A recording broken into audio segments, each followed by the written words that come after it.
Hey everyone, welcome back to the channel. Engineer Empire here. I'm a software engineer turned corporate VP and head of technology. I dive into topics like engineering, finance, and business. If that interests you, please hit like or subscribe.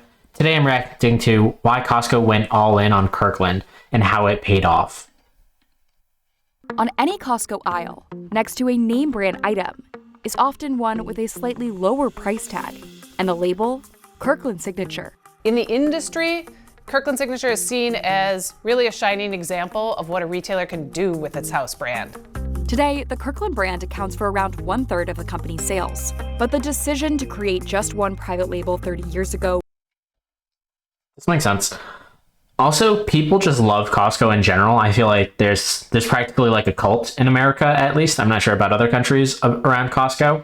And so some people basically, like, if you get a Costco subscription, like, that is your life. Like, you are all in on Costco. It is a lifestyle choice. It is a way of living. It's a belief system, potentially. You just are all in on it. And so I think especially for a brand like that and a company like that, having their own brand, I think it's going to be a no-brainer for folks to buy into that brand, especially when you already believe in the company overall.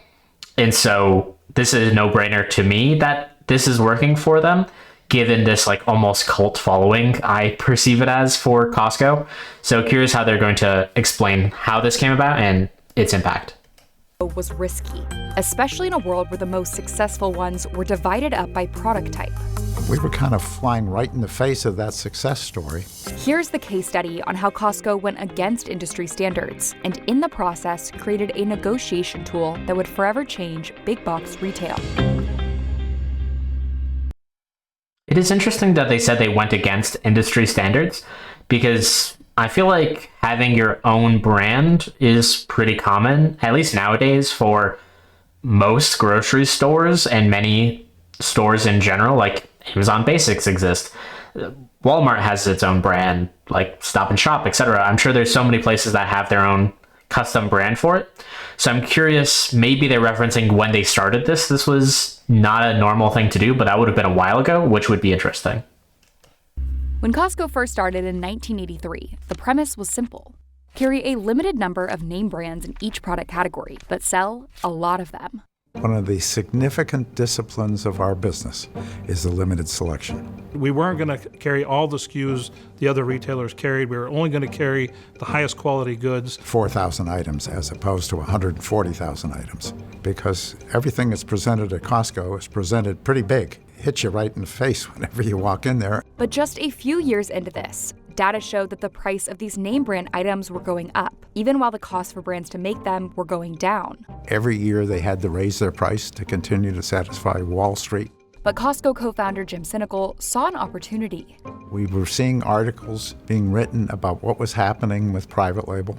This 1991 Forbes article in particular outlined how consumers in Europe were turning away from name brand items and instead buying products manufactured by stores directly, known as private labels. He wrote a whole bunch of his observations on this article and then asked all of his executives to kind of initial it to acknowledge they had read it. It's this moment where you can see his wheels turning about, look, their price increases are our opportunity. That opportunity came down to profit margins. While retailers typically mark up name brand items anywhere from 24 to 30%, Costco had a strict maximum markup of 14%. But with a private label, Costco could now control more of the manufacturing costs for a lower starting price. So we allowed it, private label, to take one more percentage point higher in a markup. The private labels quickly started piling up. We had Chelsea toilet paper, Cloud detergent, Traditions, Pinnacle. We were just making up names as we went along. But then something happened that would change everything.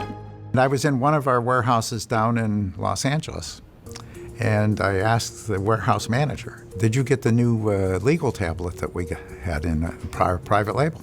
And he said, no, I don't think so. So we went to the section and we had it under the Pinnacle name. So I showed it to the manager. I said, well, here it is right here. He said, I didn't know that was our label. And it was like a bell. Hell, if we don't understand within the organization what we're doing with our label, how are the customers gonna? We decided we need to get one name. Consolidating. That makes a lot of sense, especially since they said they were doing different names for different products. If I'm not mistaken, I think Target is starting to do this right now, where they have their own internal brands or their private label brands. And so they'll label like clothing private label as one thing and then like home goods as a different thing. And agreed, that's very confusing. I can empathize with that individual. This sort of reminds me of some tech companies in particular, or certain companies of any type. They will usually go with these like code names for things, for projects. And so once you're at a big enough company, you've done this long enough, it's actually kind of hard to keep track of all the things that are going on when you have an internal name for a product and then an external name, and you do this for every generation of a product, and you're maybe like a dozen generations into that product. Like, it's hard to keep track of, oh, this brand that we have externally is actually equivalent to this brand internally that we reference. And so it certainly makes sense that they would lose track of it. And Kirkland is definitely an interesting choice to have them all under the same name. So maybe that's the key thing that they're referencing, that they were sort of branching out on. They had highlighted that larger companies were charging more as well. And so this is definitely an interesting shift. I don't know exactly when it was that private labels all came under the exact same name, regardless of like the product demographic. All of these labels under one brand would go against every proven best practice.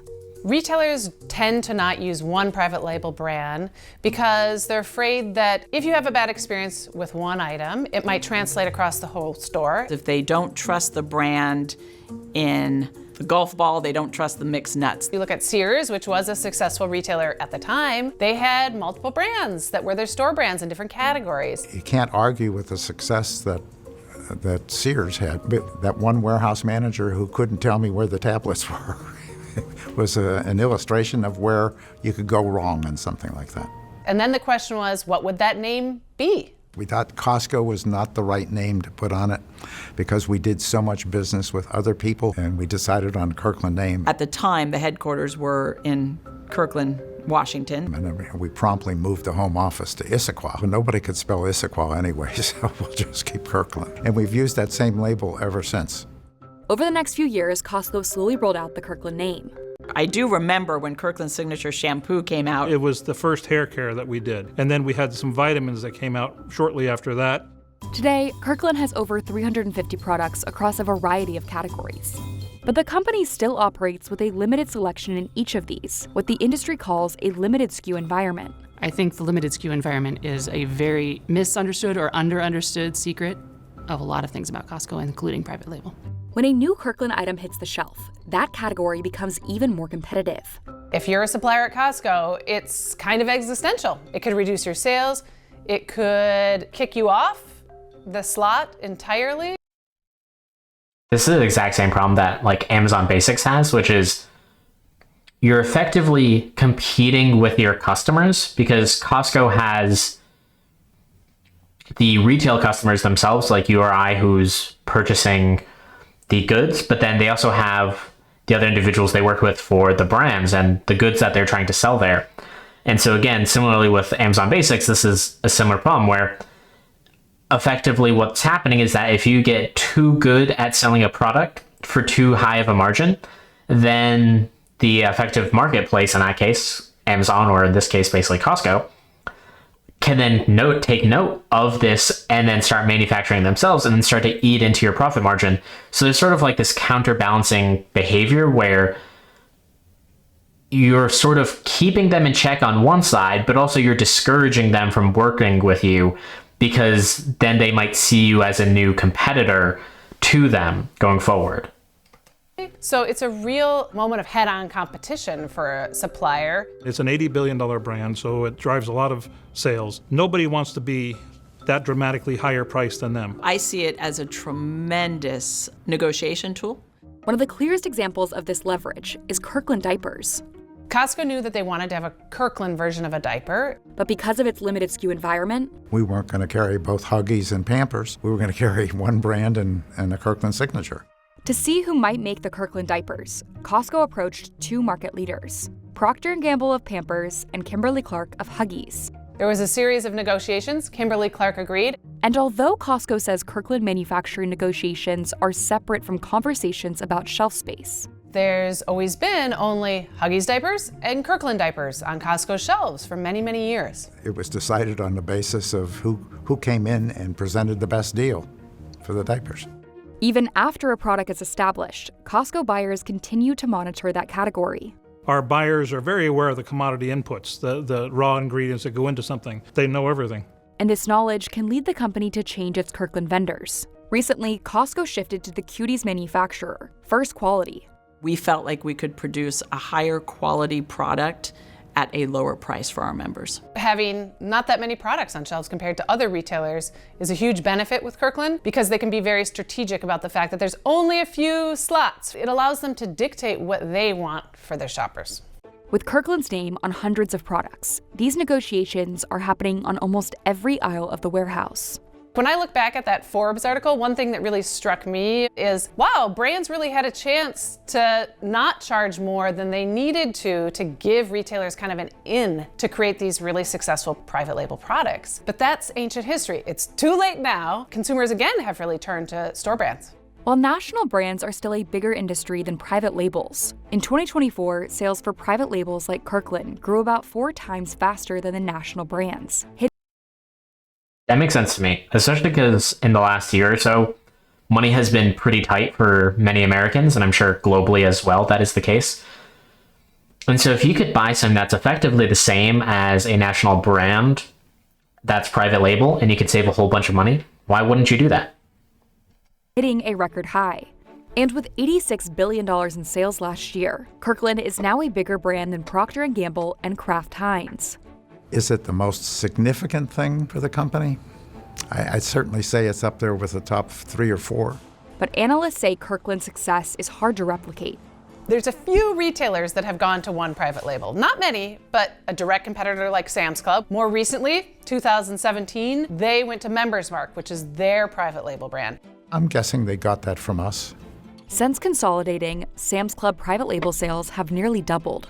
And when asked about its strategy shift, Sam's Club said in an email to the Wall Street Journal that one reason it simplified its products into a single brand was to reduce confusion for its members.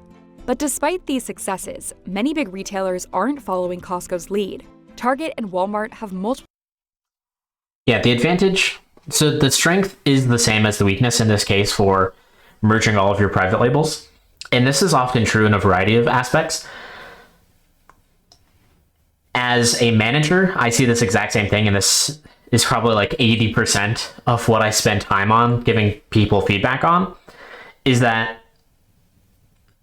their strength ends up having a downside to it, and that leads to negative consequences. So like, for instance, if somebody's really quick at getting their job done, then maybe that means they're not as detail oriented and maybe they aren't getting as high quality done, or vice versa. Maybe they're focused on quality but not as much on speed. Taking it back to the single brand name, something they highlighted earlier was the reason why a lot of businesses didn't have a single umbrella name for their private label was because if they made a mistake in one area, like I think Target, as I mentioned, I believe still does this, but more generically, if you mess up diapers under this brand name, then people will still feel fine about buying your pasta in this case, or your pillows, or whatever it is that you're trying to sell. And so you can kind of like mitigate the negative connotation of mistakes that you make in that particular area. But then obviously you don't get the benefit of the good sentiment that you build within that particular space to transition over into other areas. And I think that's the advantage of having a single private label like Kirkland, is where if you're being detail oriented and you're making sure all of your goods across all of the spaces are high quality, then the moment you enter into a new segment, like diapers in that case, and people already trust your Kirkland brand from toilet paper or something else, they're going to immediately recognize the brand name and say, oh, this is the same Costco brand. They're very good at the other stuff that they do. I will by default trust this, as opposed to if you start to enter diapers and this is your first time and you have like a new name associated just with diapers, then basically you're starting to build brand awareness at that one moment in time. And so this is where the strength and the weakness comes in, which is if you have a good brand name and you put it on more things, you can immediately transition over the sentiment from your other products onto this brand new product, and you can probably get adoption much quicker. But then the downside is you introduce more risk where any one of your products going bad could then basically reduce sentiment across the board on all of the products under that umbrella. Private label brands. They have to make that choice themselves. I mean, the choice, we think, in retrospect, was right for us. But it could have been wrong. I think there's something also specific to like the club channel, like a Costco, Sam's Club. You pay a membership fee. So it's a little bit of a different environment. You're a little bit more bought in. You've already shown loyalty to what they have to offer in a way that's just a little bit different. Compared to other mass retailers like Target and Walmart, club channels like Costco and Sam's Club are winning the private label food and beverage space, shown in their growth over the last year. We still want to sell name brands. We think that shows value to the membership. So we really use Kirkland Signature strategically to make sure that we're priced correctly on brands and that we're offering a better quality. And the revenue from Kirkland is set to rise as the company looks to expand its offerings like Kirkland Sushi to its U.S. stores. I don't want to push our employees or our managers and our buyers to go out and hit quotas about number of Kirkland items I want developed out there. I want them to do it naturally as they go through their categories and look for those opportunities. We don't need to put our name on a product just to put our name. It's a lot of work. In fact, every Kirkland product ever made since 1995 has been signed off by the CEO directly. The final approval on the products would come to me, and I would initial it in green ink. Those were known as green ink meetings because they got the green ink to proceed. It was as simple as that. To this day, Costco still holds green ink meetings for all final approvals, even though that pen color is now retired. I think I'm probably the only person that writes in green around here. That was interesting. Thank you for watching. If you've enjoyed what you've seen, please hit like or subscribe. I'll see you around.